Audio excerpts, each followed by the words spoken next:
हर हर महादेव। हार्दिक स्वागत करती हूँ आप लोग का अपने इस चैनल पे। महादेव जी के पास से आप लोग सकुशल अच्छे होंगे। आज मैं सुनाने जा रही हूँ सावन के सोमवार व्रत की कथा। प्लीज़ आप लोग मेरे चैनल पर बने रहे, मेरे चैनल को सब्सक्राइब, वीडियो को लाइक कर दें। गाइज, आज से ही सावन का सोमवार शुरू हो जा रहा है। वैसे सावन तो लग रहा है 11 तारीख से, 10 को पूर्णिमा है और 11 से सावन लग रहा है, लेकिन सावन में 4 सोमवार पड़ रहा है, इसलिए जुलाई का जो आषाढ़ में पूर्णिमा के पहले का सोमवार 7 तारीख को पड़ रहा है, 7 जुलाई को। तो गाइज 7 को अगर आप 7 तारीख वाला सोमवार रहेंगे तो सावन में जो 4 सोमवार पड़ रहा है मिला के 5 सोमवार हो जाएगा। गाइज 5 सोमवार रहना चाहिए, 4 सोमवार नहीं रहना चाहिए। हम लोग सुहागिन महिलाओं को 5 सोमवार पूर्ण करना चाहिए, इसलिए एक पहले से उठा लीजिए। 7 अगर पूर्णिमा के पहले का उठाएंगे तो सावन में जो 4 पड़ रहा है मिला के 5 हो जाएगा। और गाइज शुभता भी है शुक्ल पक्ष का सोमवार से शुरू करना भी, तो और शुक्ल पक्ष में अंतिम सोमवार रहता है तो शुभता उसका भी है पुराहित करना। तो चलिए गाइज देर न करते हुए शुरू करती हूँ कथा। अगर आप लोग पूजा करके कथा पाठ नहीं कर पा रहे हैं, जैसे आजकल की लड़कियां हैं पूजा करके जल चढ़ा कर शिव जी को और पाठ नहीं कर सुन पा रही हैं, हम महिलाएं तो घर में पढ़ लेते हैं लेकिन लड़कियां नहीं पढ़ पाती, तो एक कथा सुन सकती हैं, पूर्ण फल की प्राप्ति होगी, पूरी फल मिलेगी। चलिए शुरू करती हूँ गाइस, देर न करूँगी। प्राचीन युग में किसी नगर में एक वैश्य दंपति रहा करते थे। उस वैश्य के पास अतुलनीय संपत्ति होते भी उसे कोई संतान न थी। इस कारण वह मानसिक संताप से सदैव संतप्त रहा करता था। इस दुख के निराकरण का उसके पास कोई उपाय न था। वह वैश्य शिव जी का महान भक्त था, इसलिए वह प्रत्येक सोमवार को व्रत रहता और शिव जी की श्रद्धा पूर्वक पूजन किया करता था। सायकाल शिव उपासना के अनंतर अपनी पत्नी के साथ शिव जी के प्रसाद को ग्रहण किया करता था। एक बार उस वैश्य की असीम भक्ति से प्रसन्न होकर पार्वती जी ने शिव जी से निवेदन किया, भगवान आपका यह अनन्य भक्त संतान कष्ट से अत्यंत दुखी है, आप इसके कष्ट को दूर कर दीजिए। शिव जी ने पार्वती से कहा, देवी संसार में मनुष्य अपने कर्मानुसार ही फल का भोग करता है, अतः संतान विहीनता उसके कर्म का फल है जिसे वह भोग रहा है। शिव जी की बात सुनकर पार्वती जी ने पुनः आग्रह किया, हे भगवान आप कृपा करके इस भक्त को संतान युक्त बना दीजिए, आपके अनुग्रह से इसका कष्ट दूर हो जाएगा। शिव जी ने कहा, देवी तुम्हारे आग्रह के फलस्वरूप मैं इसे 12 वर्षों के लिए पुत्रवान बना देता हूँ।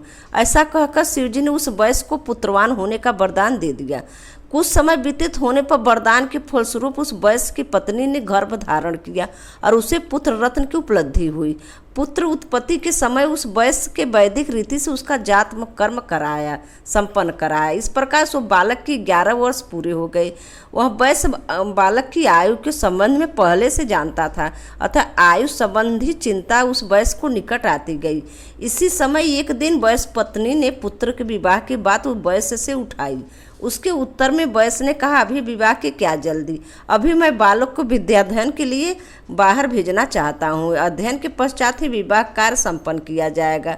इस प्रकार पत्नी की परशोध करके उस वैश्य ने बालक के मामा को बुलाया और उससे कहा, तुम अपने भाग्ने भांजा को विद्याध्ययन के लिए अपने साथ काशी लिया जाओ, मार्ग में वह ब्राह्मणों को भोजन दक्षिणा देते हुए अपनी यात्रा का संपन्न करना।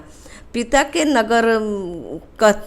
के कथनानुसार वह वैश्य पुत्र अपने मामा के साथ यात्रा करते हुए एक बड़े नगर में जा पहुंचा। संयोगवश उस नगर की राजकन्या का विवाह उसी दिन होने वाला था। वह राजकन्या अत्यधिक गुणवती और रूपशालिनी थी, परंतु खेद की बात है कि जिस राजकुमार से कन्या का विवाह होने वाला था वह एक आंख का काना था। इस सुंदर वयस्क के पुत्र को देखकर वर के पिता ने एक युक्ति सोची। उसने उस बालक के संरक्षक मामा को बुलाकर पूछा, यदि कुछ समय के लिए आप अपने भांजे को मुझे दे दे तो आपकी बड़ी कृपा होगी। विवाह कार्य पूरा हो जाने के बाद मैं इस बालक को आपको सौंप दूंगा। इसके साथ ही विवाह में उपहार स्वरूप भी सामग्री मिलेगी, उसके भी आप ही अधिकारी होंगे। वर के पिता दोनों पक्ष एकमत हो गए। बालक के माता ने अपने भांजे को विवाह मंडप में नकली वर के रूप में सज्जित करके बैठा दिया। विवाह कार्य विधिवत संपन्न हुआ। सिंधु दान के बाद वैश्य पुत्र ने राजकुमारी की साड़ी पर लिख दिया, हे प्रिय, तुम्हारा विवाह मुझ वैश्य पुत्र के साथ हुआ है और अब मैं विद्याध्ययन के लिए काशी जा रहा हूँ। तुम्हारी विदाई ससुराल के जाने के लिए नकली वर के साथ होगी जो एक आंख का काना है। इतना लिखने के बाद वह बालक अपने मामा के पास लौट आया। वैश्य पुत्र के जाने के बाद उस राजकुमारी ने अपनी साड़ी पर लिखे हुए लेख को पढ़ा तो वह विस्मित हो उठी। उसने राजकुमार के साथ जाने से स्पष्ट शब्दों में अस्वीकार कर दिया। उसने बारातियों को संबोधित करके कहा, यह राजकुमार मेरा वास्तविक पति नहीं है। मेरा पति विद्यार्जन के लिए काशी चला गया है। वर पक्ष द्वारा किए गए कपटाचरण से कन्या के माता पिता असमंजस में स्थिति में आ गए तो बहुत सोच विचार करने के बाद माता पिता ने अपनी कन्या को ससुराल भेजना उचित नहीं समझा। फलस्वरूप बारात को अपना समूह लिए खाली हाथ जाना पड़ा।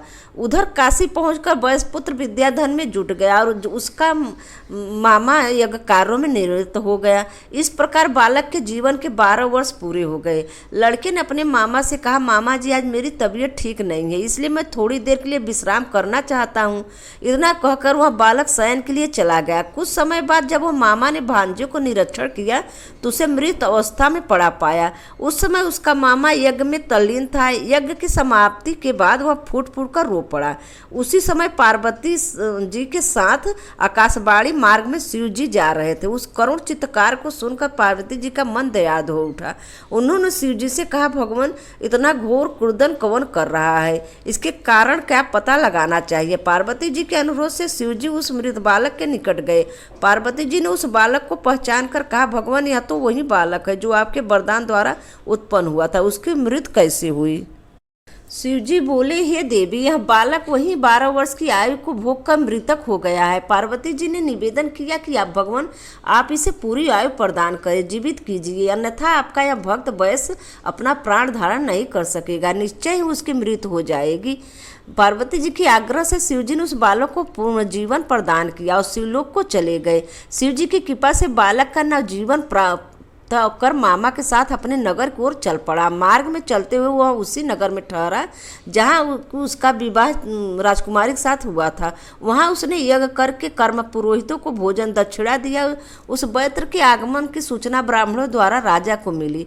उससे बालक को देखने के निमित्त राजा स्वयं गया और बालक के रूप में अपने दामाद को देखकर राजा की प्रसन्नता का ठिकाना न रहा। वह दामाद को सादर अपने महल में लिवा ले गया। उस अपने यहाँ कुछ दिनों तक रखकर उसका स्वागत सत्कार किया। तदंतर वर्णिक पुत्र के साथ अपनी कन्या का अत्यधिक उपहार स्वरूप द्रव्य देकर ससुराल के लिए विदा कर दिया। उस बालक ने अपनी पत्नी और मामा के साथ अपने नगर को प्रस्थान किया। नगर के निकट पहुंचकर मामा ने सभी लोगों को एक स्थान पर रुकने का आदेश देकर कहा, तुम सब लोग थोड़ी देर यहीं ठहरो, मैं तब तक घर जाकर समाचार दे आऊं। उधर उस बालक के माता पिता घर की छत पर मन में ऐसी प्रतिज्ञा करके जा बैठा था, यदि मेरा पुत्र नहीं लौटेगा तो हम लोग दोनों छत से कूदकर आत्महत्या कर लेंगे। उस बालक के मामा ने घर पहुंचकर शुभ सूचना दी, तुम्हारा पुत्र विद्या में पारंगत होकर अपनी पत्नी के साथ सकुशल नगर के निकट आ पहुंचा है। इस सुखद समाचार को सुनकर बालक के माता पिता गदगद हो उठे। उनके नेत्रों में प्रेमांसुओं को प्रवाहित होने लगा। माता पिता ने पुत्र एवं पुत्रवधू पतोहू की घर के बाहर आगवानी की। उस वैर पुत्र ने माता पिता के चरण स्पर्श की। यह पुत्र वधू से सास ससुर के चरण स्पर्श करके उनसे आशीर्वाद प्राप्त किए। वह वैश्य नियम पूर्वक प्रत्येक सोमवार व्रत करके शिवार्चना करने लगा। व्रत के दिन जो भी व्रती इस पुनीत और ऐश्वर्धनी कथा को कहता या सुनता है उसकी सभी मनोव्यथाएं शिव जी की कृपा से पूर्ण होती है। उसके सभी दुख दारिद्र नष्ट हो जाते हैं। वह दीर्घायु जीवन प्राप्त करता है। इस पहला कथा सावन के सोमवार का पहला कथा समाप्त। दूसरा कथा और ये भी जरूर सुनना चाहिए। ये दूसरी कथा, किसी समय चित्तधर्म नामक एक धार्मिक राजा इस देश में राज्य शासन करते थे। निसंतान होने के कारण राजा बहुत ही चिंतित रहा करते थे। शिव जी की सतत उपासना करते रहने के फलस्वरूप उस राजा को एक कन्या रत्न की प्राप्ति हुई। जोशियों ने उस कन्या के भविष्य के संबंध में राजा को बताया कि यह कन्या विदुषी गुणवती और सती साध्वी होगी। इसका नाम समिनतनी होगा। इतना कहकर पंडित लोग दक्षिणा लेकर चले गए। एक बार वो राजा ने यहाँ आकर तपस्वी को ब्राह्मण को आगमन हुआ। राजा ने ब्राह्मण की प्रार्थना करके अपनी कन्या की जन्म कुंडली दिखाई। भली प्रकार देखने के बाद सोच कर तपस्वी ब्राह्मण ने उत्तर दिया, हे राजन, इस कन्या को हर प्रकार का सुख होते हुए भी 14वीं वर्ष इसे वैध योग है। ब्राह्मण की यह अप्रत्याशित बात को सुनकर राजकुल के सभी सदस्य चिंतित रहने लगे। इस बात की जानकारी उस कन्या को भी हो गई, इसलिए वह अनमक से रहने लगी। एक दिन राजकुमारी भ्रमण काल में टहलते हुए महर्षि एकलव्य के तपोवन में पहुंच गई। मुनि पत्नी मैत्रेयी राजकुमारी की विधिवत सम्मान कर उसकी कुशलता पूछी।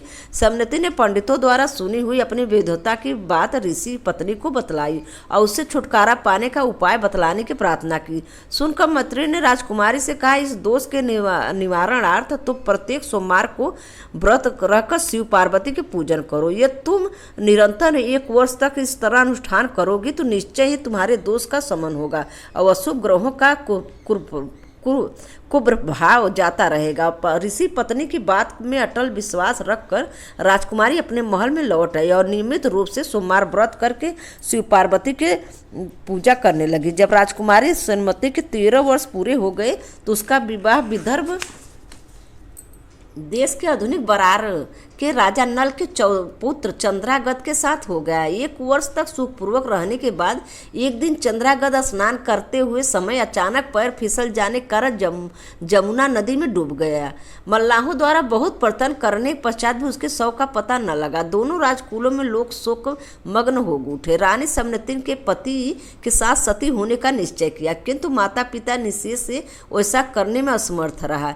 इस हृदय विदारक घटना का समाचार पाकर मुनि पत्नी मैत्रेयी भी आई और उस कन्या को नियम पूर्वक निरंतर सोमवार व्रत रहने के संकल्प रहने का निर्देश दिया। रानी समनति मैत्रेयी द्वारा निर्देश मार्ग का अनुसरण करने लगी। यमुना नदी में डूबने के बाद जब राजा चंद्रगदा नदी के तलहटी पर पहुंचा तो उसे देखकर नाग कन्याएं विस्मित हो उठी। उन सबों ने विचार करके उस नागराज दक्षक के पास पाताल लोक में पहुंचा दिया। राजकुमार का परिचय पाकर नागराज ने उसका आदर सत्कार किया और अपने पास रख लिया। 3 वर्ष तक अपने पास रखने के बाद नागराज ने उस राजकुमार को अमूल्य रत्नों का उपहार एक घोड़ा देकर उसे नदी के किनारे तीर पर भेज दिया, जहां तहां वह 3 साल पूर्व डूब चुका था। जिस समय नदी तट पर वह राजा विहार कर रहा था उसी समय रानी समनति भी अपने सखियों के साथ स्नान करने के लिए वहां आ पहुंची।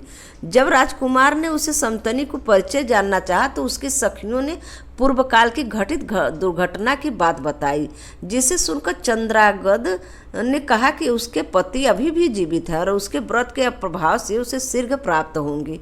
इसलिए कहकर राजकुमार चला गया। समनति ने अपने पति को कुछ कुछ पहचानने लगी थी। उसने अपने व्रत पर पूर्ण निष्ठा थी। वो आहित होकर अपने महल लौट आई। नदी तट पर उस विलक्षण घटना को समनति ने अपने माता पिता से बताया।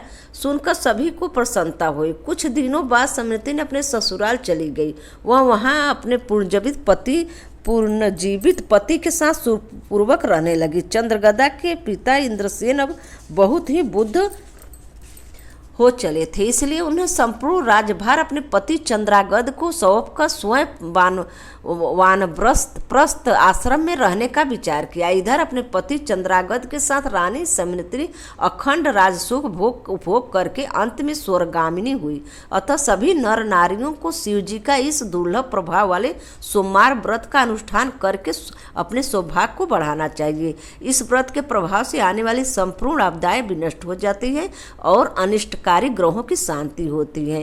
इसलिए अब यहाँ से कथा समाप्त होती है। गाय जी ये 16 सोमवार की कथा नहीं है, ये सावन के सोमवार में कथा सुना जाता है। और जो सोमवार केवल सोमवार उठाते हैं, मतलब साल 2 साल 3 साल के लिए, जो मतलब सब बहुत लोग सब दिन सोमवार सावन मतलब सोमवार रहते हैं, उसे इस कथा को सुनते हैं गाइज। अगर 16 सोमवार का कथा वो अलग किताब आती है, उसका कथा अलग है गाइज। ये सावन के सोमवार में अब दोनों कथा सुनना जरूरी होता है। कथा ही समाप्त होती है गाइज। रखती हूँ भगवान भोलेनाथ जी की कृपा हम सब भक्तों पर हमेशा बनी रहे। हर हर महादेव। ओम नमः शिवाय। धन्यवाद।